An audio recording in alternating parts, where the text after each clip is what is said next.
I'm Babla Jonathan, and this is the 6 p.m. primetime newscast on Équinoxe Television, live from our headquarters in Cameroon's economic capital, Douala. In our top stories in this edition of the news, cholera is eating deep into 4 regions of the Republic of Cameroon. At least 980 cases have already been recorded, and the number of persons tested positive for coronavirus is on a sharp increase in the crisis-hit northwest region of the Republic of Cameroon. And out of the country, the Prime Minister of Sudan has dismissed a minister and validated the resignation of 3 others following a protest over the slow pace of implementation of reforms after the overthrow of former President Omar al-Bashir.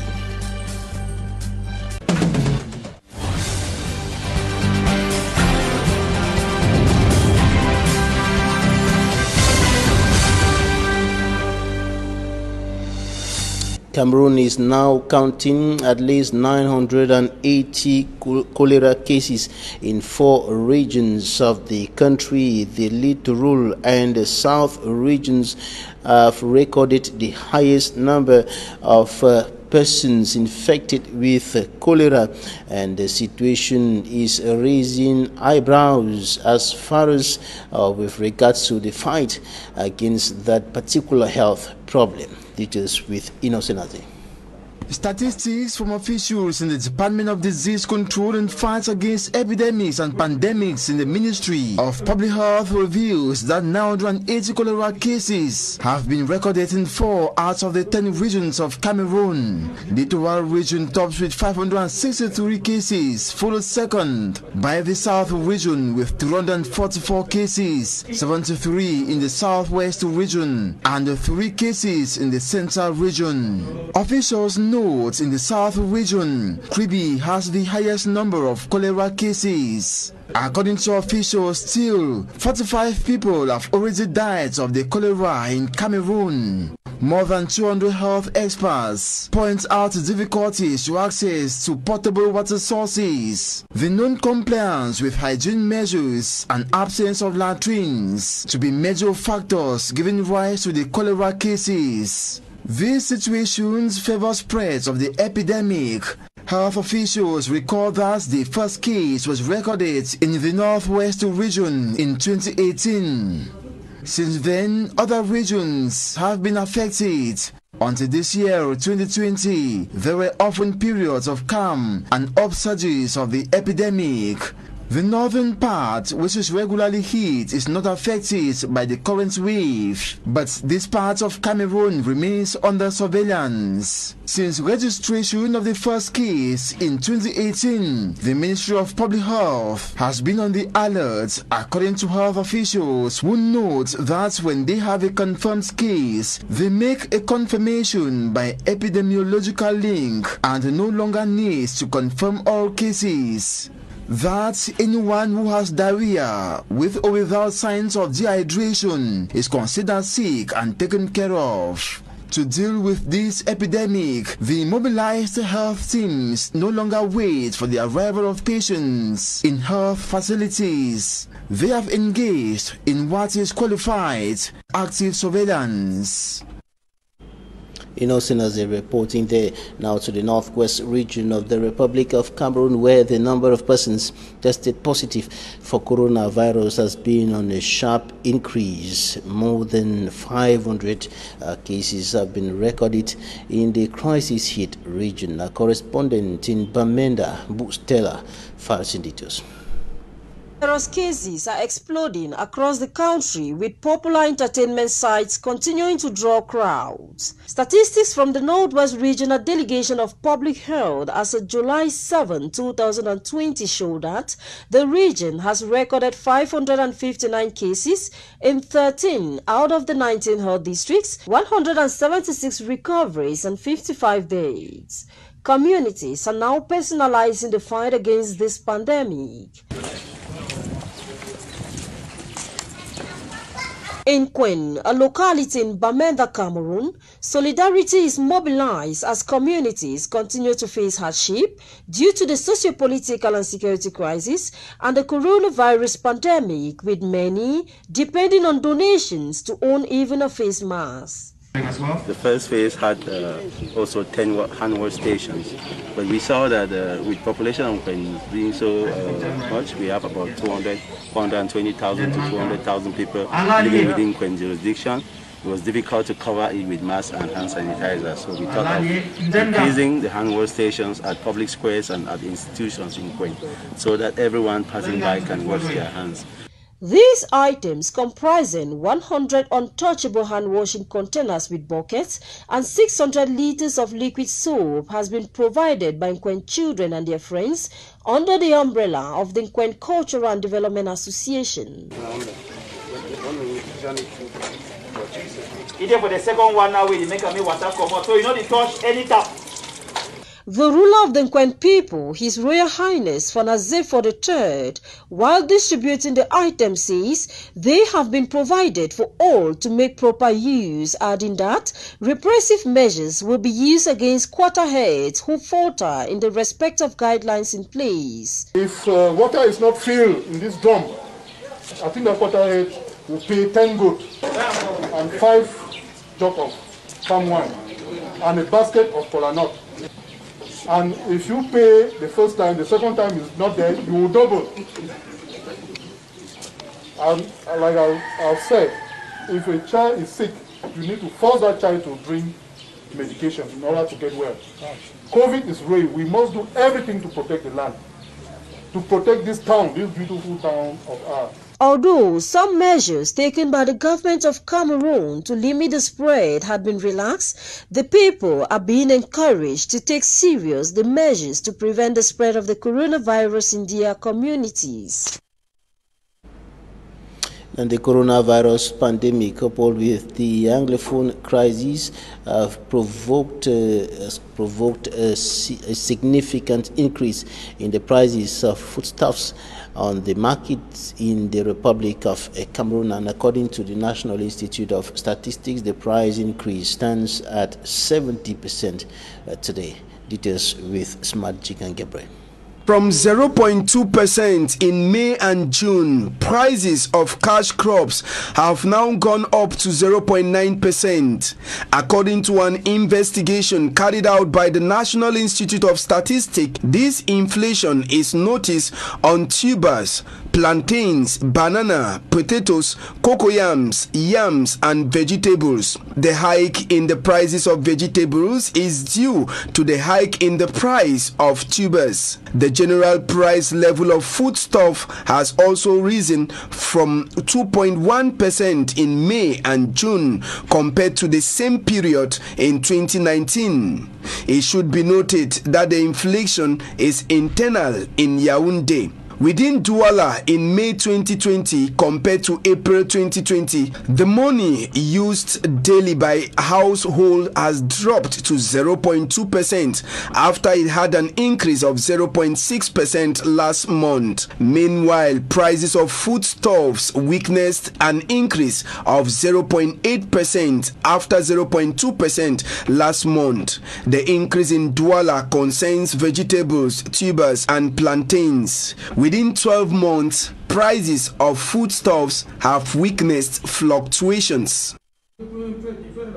Smart Jikan Gabriel reporting there on the situation in markets across the Republic of Cameroon, and the prices have been increasing while some of the food items are witnessing a drop in prices. For example, tomatoes has become the supply of tomatoes has increased to the extent that prices have significantly dropped because of the closure of borders, and tomato farmers are unable to export, and so the prices have dropped. But for the other basic consumer goods on the market, the prices are increasing, and the National Institute of Statistics is attributing that to the Anglophone crisis and of course the coronavirus pandemic. And the increase in prices on markets across the Republic of Cameroon is further complicating the situation for households officials in the Republic of Cameroon,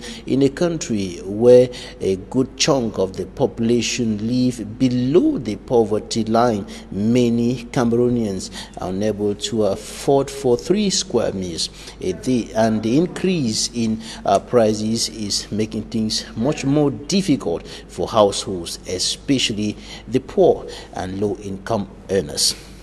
Officials of the Douala Port Authority say the long and complex bailing procedures, among other irregularities witnessed at the seaport, have been regularized, have been sorted out, and the declaration came after a meeting of port officials and economic business persons today. For me, I'm Sonsanda. Baskets of tomatoes under the scorching sun begging for buyers. We are in markets in the west region of Cameroon, one of the bread baskets of the country. For several weeks, tomato buyers in Cameroon have been undergoing a terrible crisis, which has culminated to a drastic fall in tomato prices. A basket of tomatoes sells at 1,500 francs CFA, and we have a surplus in markets. In the farms, the baskets are sold at 500 francs CFA. The empty basket costs 200 francs, and to get it transported to Douala, where you will be expected to sell at 1,500 francs CFA, is discouraging. The unfortunate and discouraging situation has pushed some farmers to abandon their tomato farms, leaving a huge quantity of tomatoes to rotten in the farms. The major cause of the unfortunate tomato dumping is the border closure by Cameroon to fight COVID-19. Closed borders with main importers of Cameroonian tomatoes has caused supply to supersede demand in local markets. Madame Rokayato is a tomato vendor and says much risk is now involved in their activity, as very few persons are ready to buy retail tomato. She says a greater quantity of what they buy gets to rotting in the market.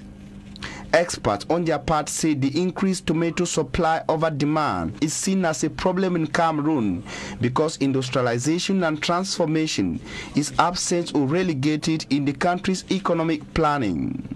To resolve such problem, a factory known as La Société de Conserverie de Noun was constructed in 1986, but today the taxpayers' money put into the structure has been abandoned in the bush. Même lors de la descente interministérielle. During his visit in 2018, the governor of the West region saw for himself that over 500 tanks of transformed tomato has been abandoned in the structure. Imagine if each tank contains some 250 tons of tomatoes, then you can estimate the loss.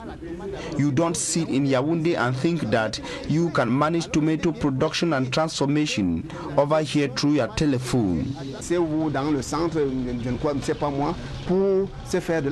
The structure has the capacity to produce some 400 tons of fresh tomatoes and 100 tons of canned tomatoes daily, but has been abandoned to collapse in the bush, and the former workers say the government alone has the key to rescue the structure.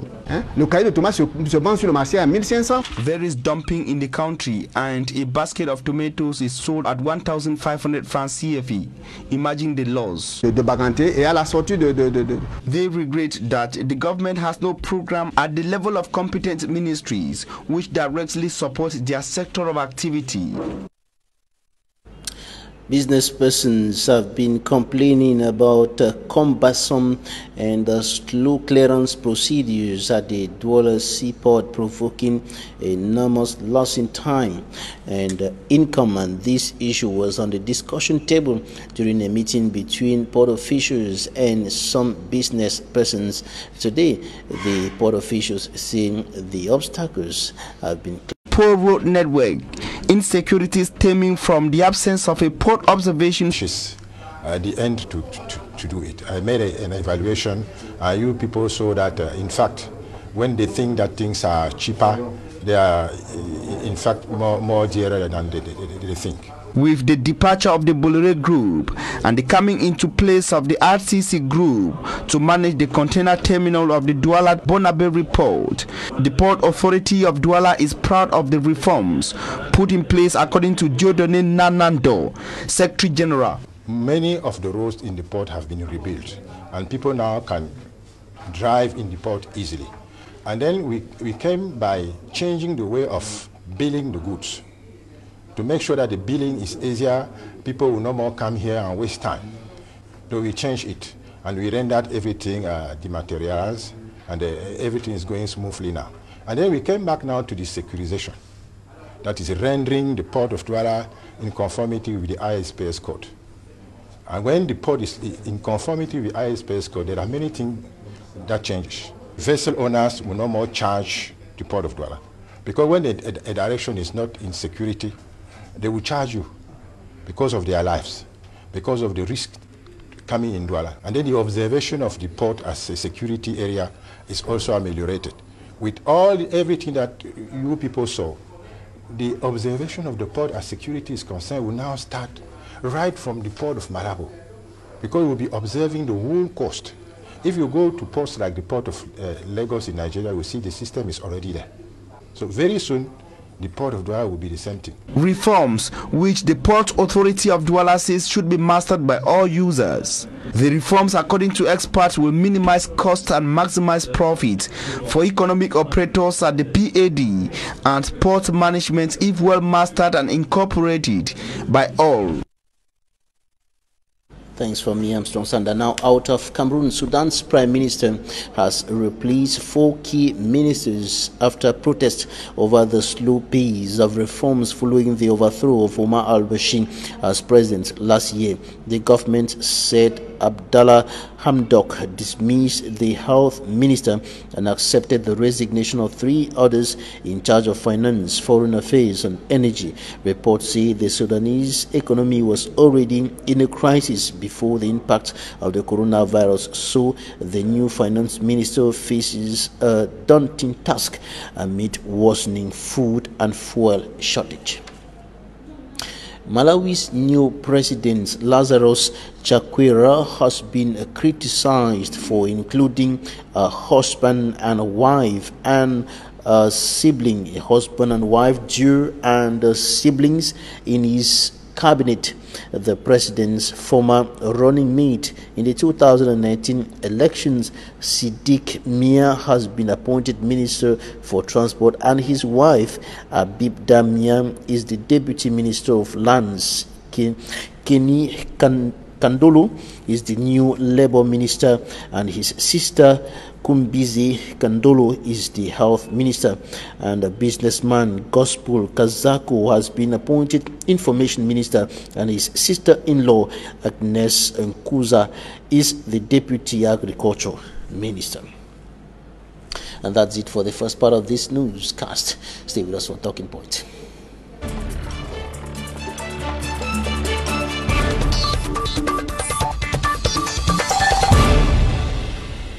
Thanks, ladies and gentlemen, for staying with us in Talking Point. Our guest is joining us from Abuja, Federal Republic of Nigeria. Dr. Success Kongo is from Oyomojok Subdivision in Manyo Division, Southwest region of Cameroon. He is an entrepreneur, theologian, human rights defender, author, philanthropist, and private investigator. He is a repentant separatist. Thanks for joining us today. Dr. Success, you're welcome.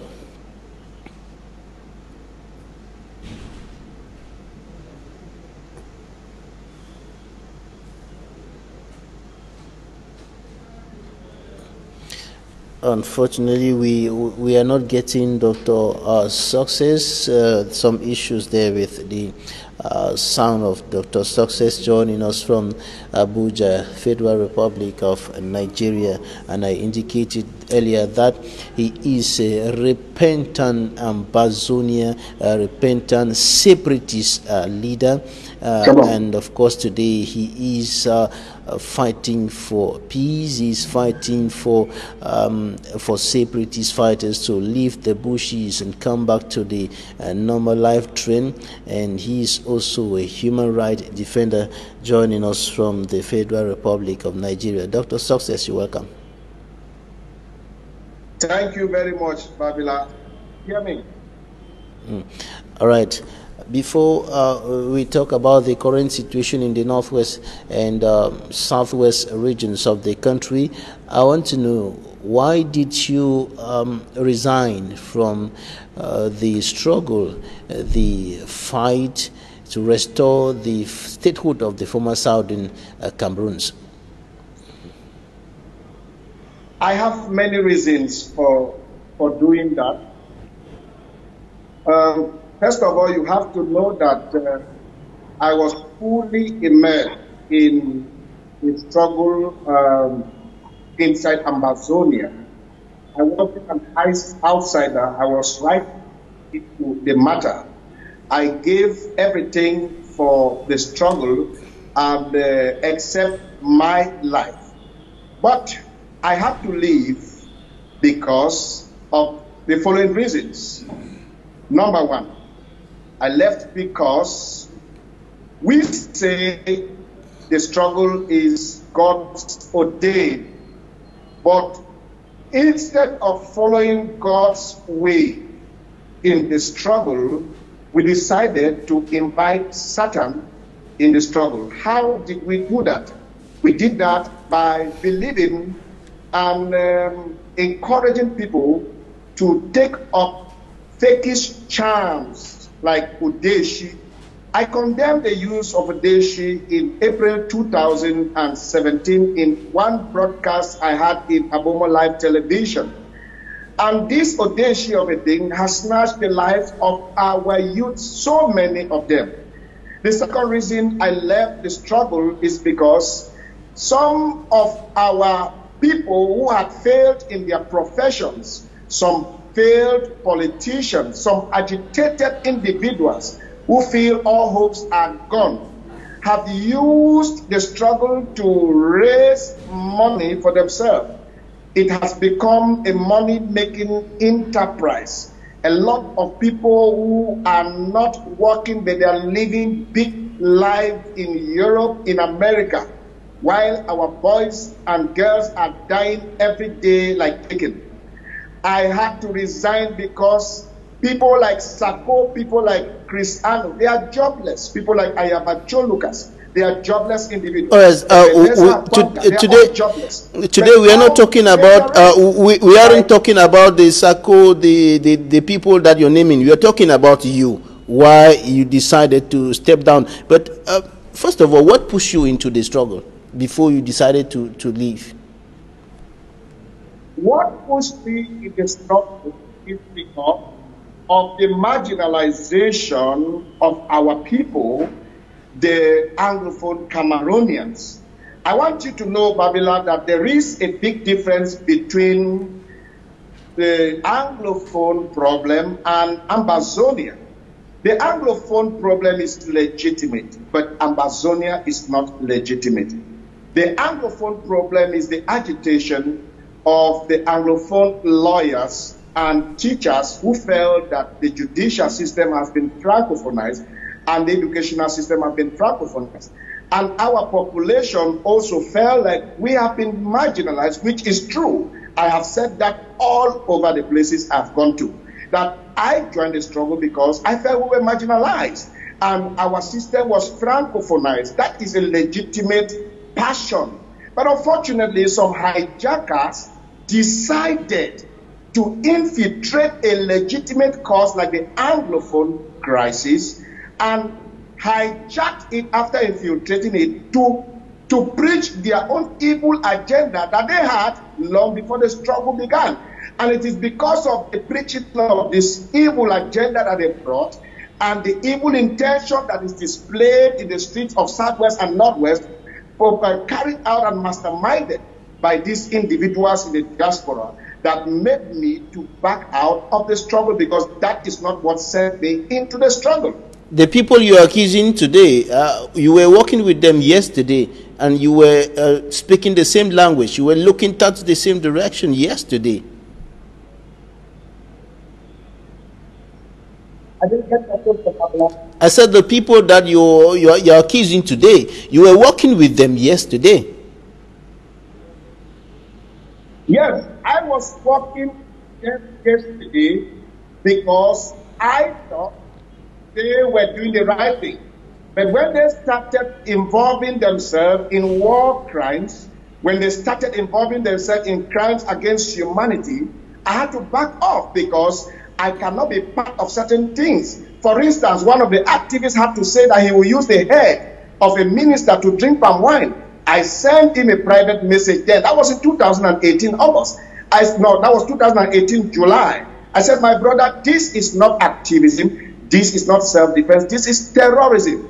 And the same activists went further to say people who do not obey ghost towns, who do not obey instruction from the diaspora, their hands should be cut off, their fingers should be cut off, their toes should be cut off. I can't be part of that. I am a man under oath. I have an oath of service that I can't do certain things. I couldn't have been part of such atrocities. So I had to back out. But before backing out, I took at least 1 year to call them to order. Anyone who is interested can go back to my Facebook post. I have not deleted any of them. All my Facebook posts from 2016 till 2019 October, they're all there. And you can also go to YouTube and find out audios that I released. You will understand the kind of things I stood for. So the Anglophone crisis, I stood for it because it was legitimate. But when hijackers came in, infiltrated the Anglophone crisis, and hijacked the consortium to create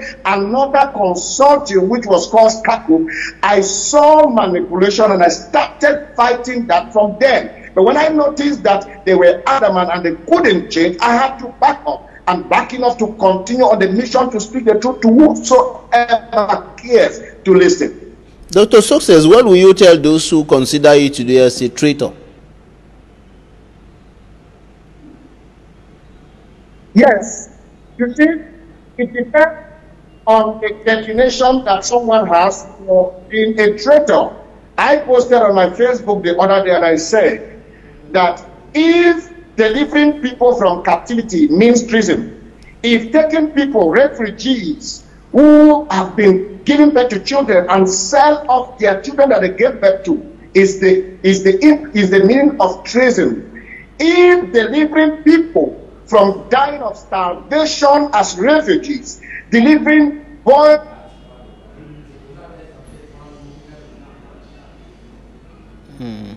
Some connection issues there with Dr. Success Kongo, a former separatist leader, talking there about the reasons why he decided to quit the struggle for the restoration of the independence of former southern Cameroons, and indicating that there is a wide gap between the struggle for the problems that are plaguing the Anglophone people in the northwest and southwest regions of the country, and the separatists or the gun fight or the war going on today in the northwest and southwest regions of the country. And I should indicate that Dr. Success is a human rights defender and a repentant separatist commander, repentant separatist commander-in-chief, who has now converted more than 400 Amber fighters. And of course, he indicates that he has also brought in several refugees, several Anglophone Cameroonians who left their homes, who were forced out of their homes in the northwest and southwest regions of the country to seek refuge in neighboring Nigeria. He's brought some of them back into the country, and today he is saying that he's fighting for peace, he's fighting for justice, but standing away from the so-called what is qualified as the Ambazonian struggle. Yes, Dr. Success, you were indicating that there has been a shift from the original struggle to something else.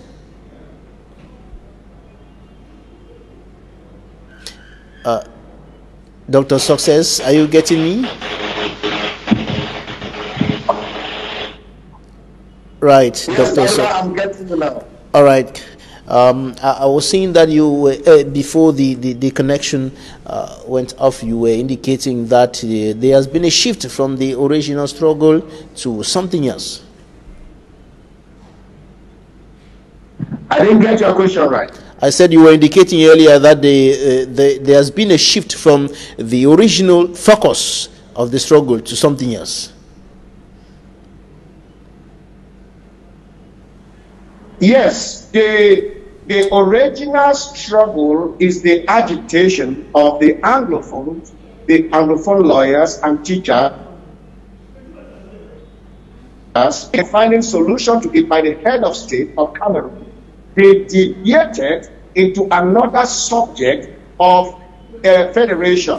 And while the government was contemplating on that, they brought in another topic of independence. That is an indication to show that this group of persons are not people of good faith, because the original intent of the struggle is because the Anglophones were marginalized. It's because the the common law system was francophonized and the Anglophone educational system was francophonized, which the government gave answer to those worries. But while the government was providing solution, the hijackers from the diaspora infiltrated the struggle and hijacked it to preach their own evil agenda, which by implication, if they accept to give them the federation, they will come and ask for independence, which is what they are asking today. And if they give them the independence, the next thing they may ask, they may want to possess France, they may want to possess Germany also. Dr. Success, Dr. Success, so this is a yes, Dr. Success, the separatist leaders, notably those who are detained in the nation's political capital, Yaoundé, Sissikwa, Yoktabe, and the others, have said that they remain firm on the position of restoring or striving to restore the independence of the former Southern Cameroons. But however, there are some discussions that are said to be going on between some government authorities and some of the separatist leaders. What do you think about this? Can we have some solution coming from that? Yes, I believe that every crisis can be resolved through discussion or dialogue.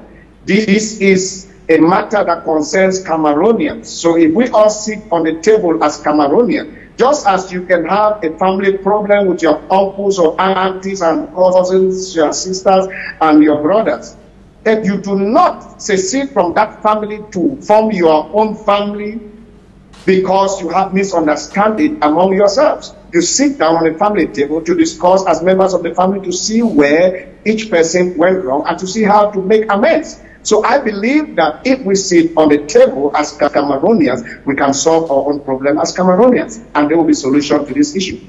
In the meantime, there is a military crackdown going on in Anglophone Cameroon, particularly in the northwest region of the country. A manhunt, soldiers going hunting separatist fighters and killing some of them. 13 were killed in the Widi Bali operation and over 17 in the Ngokutunja Bui operations. What do you think about the military crackdown going on, at the same time other efforts like the reconstruction plan being implemented on the ground? First of all, I want you to know that Ambazonians kill themselves more than the Cameroon military killed them. That's the first thing I want you to know.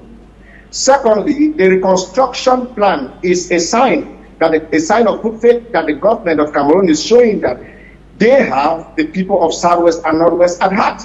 But on the contrary, the diasporans do not have these people at heart because they want them to remain in the bushes under this reign.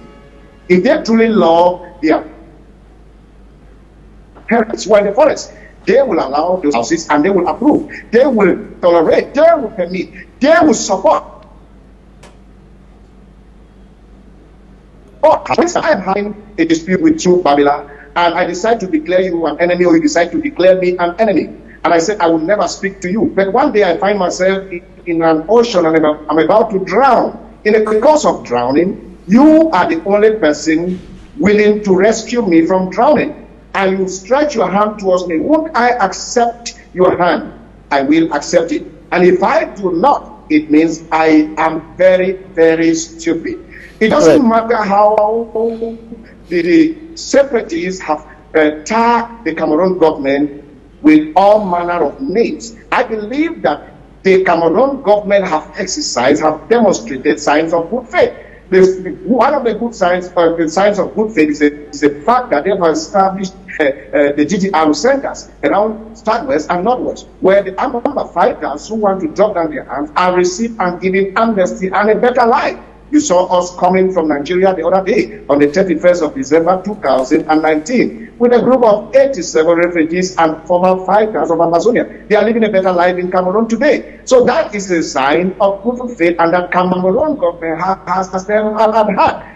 So right, Dr. Success, we are people of conscience. We should appreciate the good gesture of Cameroon government.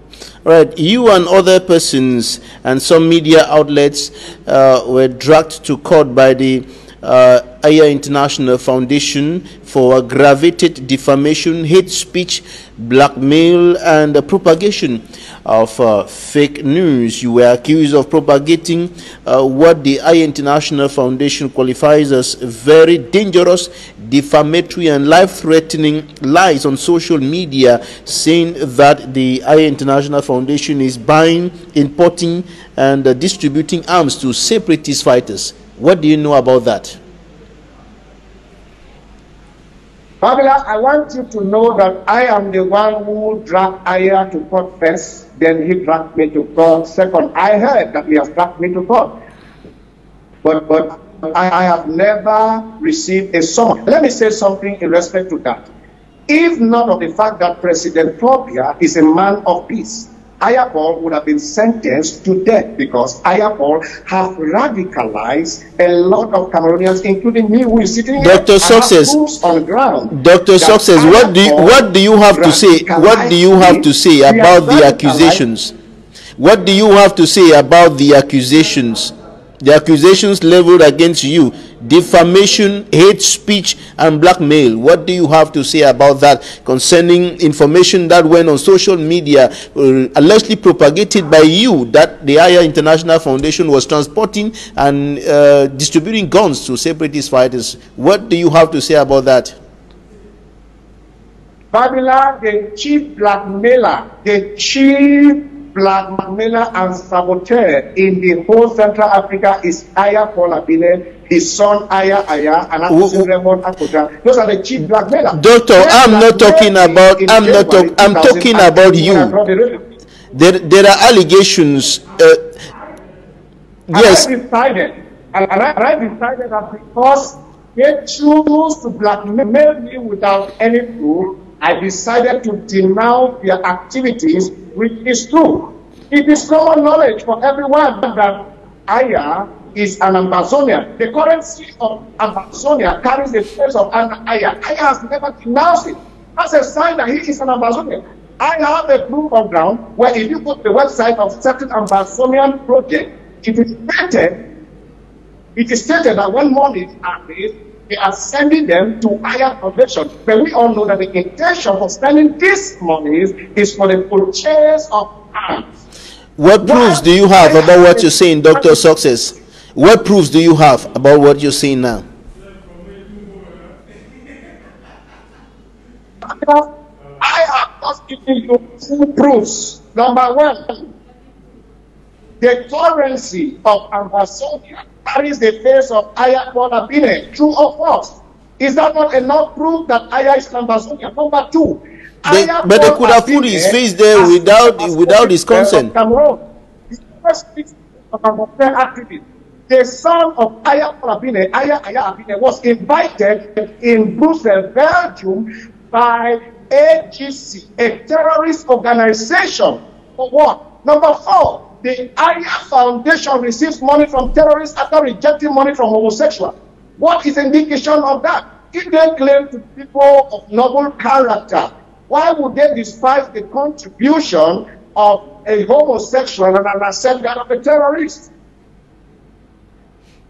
All right, Dr. Success, a former or repentant separatist leader joining us there from Abuja in Nigeria. Thanks for staying with us. That's it for today.